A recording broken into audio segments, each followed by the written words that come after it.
जय श्री कृष्ण दोस्तों, आप सभी का स्वागत है मेरे YouTube चैनल पूजा सहारा पर।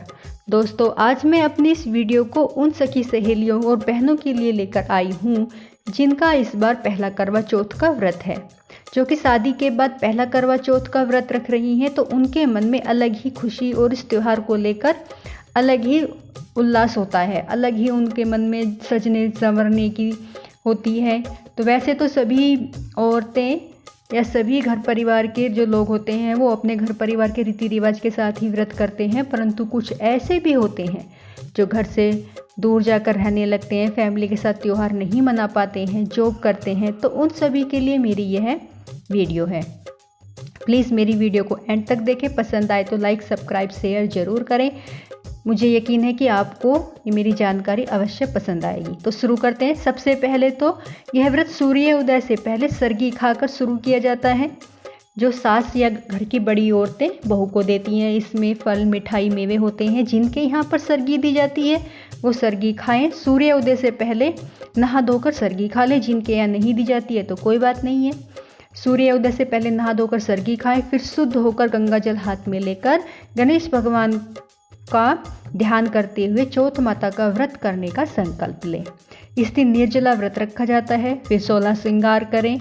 पहली करवा चौथ है तो शादी का जोड़ा पहने। अगर नहीं पहन सकती हैं तो जो फेरों पर चुनरी ओढ़ी थी वह जरूर ओढ़नी चाहिए।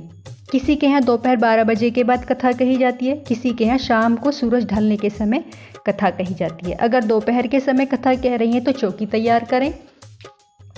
अब क्या होता है कि अब हमारे शरीर में इतना सामर्थ्य नहीं होता है कि सब लोग शाम तक निर्जला व्रत रख सकें।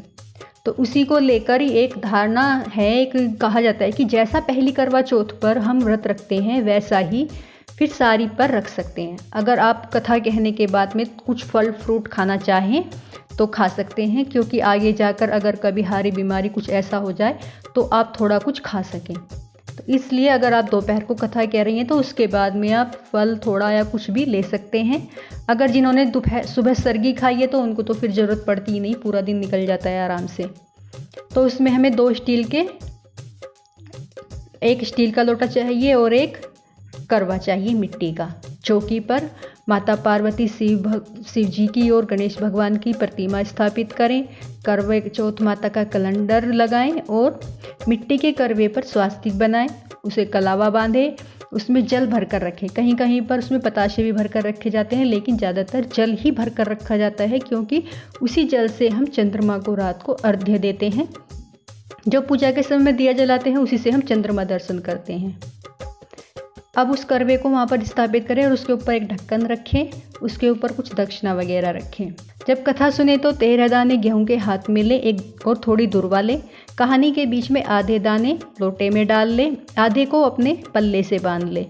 और जब सूरज को जल देते समय एक चांदी का छल्ला भी हाथ में रखें और एक या उसमें छल्ला या अंगूठी जो भी हो, और 2 लाइनें जरूर बोलनी चाहिए।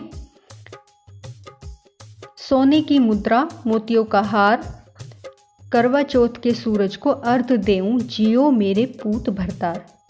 जब हम चंद्रमा को रात को जल देंगे ऐसे ही हमें रात को बोलना है। अब पूजा मुहूर्त में घी का दीपक जलाकर करवा माता और माता पार्वती और शिव जी की पूजा करें, तिलक करें। जो भी आप सुहाग की सामग्री लेकर आए हैं माता पार्वती को अर्पित करें। जो भी आपने बनाया है भोजन, हलवा पूड़ी जो भी आपने बनाया है वह सब रखें। फल मिठाई जो भी आप भोग लगाना चाहते हैं वह सब लगाएं। इसमें अगर आपकी पहली करवा चौथ है तो 13 खांड के करवे जरूर पूजने चाहिए। उन पर हल्दी से स्वास्तिक बनाएं, कलावा बांधें और उसके करवों के अंदर थोड़ी चीनी या मिठाई या पताशा कुछ भी रखें। आपका जो सामर्थ्य है उसके अनुसार थोड़ी बहुत दक्षिणा भी रख सकते हैं। ये करवे बाद में सुहागिन औरतों को दिए जाते हैं।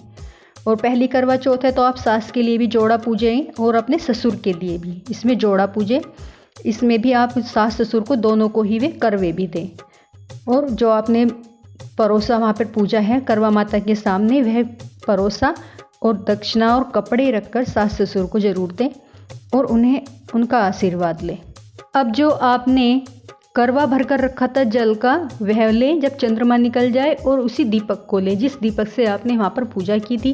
चंद्रमा देवता को जल अर्पित करें, चावल फूल अर्पित करें और जो गेहूं के दाने आपने पल्ले में बांधे थे वह दुर्वा हाथ में छल्ला लेकर या चांदी की अंगूठी लेकर उससे आप चंद्रमा देवता को अर्घ्य दें।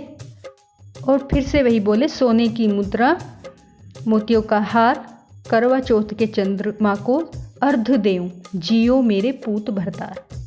फिर छलनी से चंद्रमा के दर्शन करें, उसी में दीपक रखकर चंद्रमा को दीपक दिखाएं।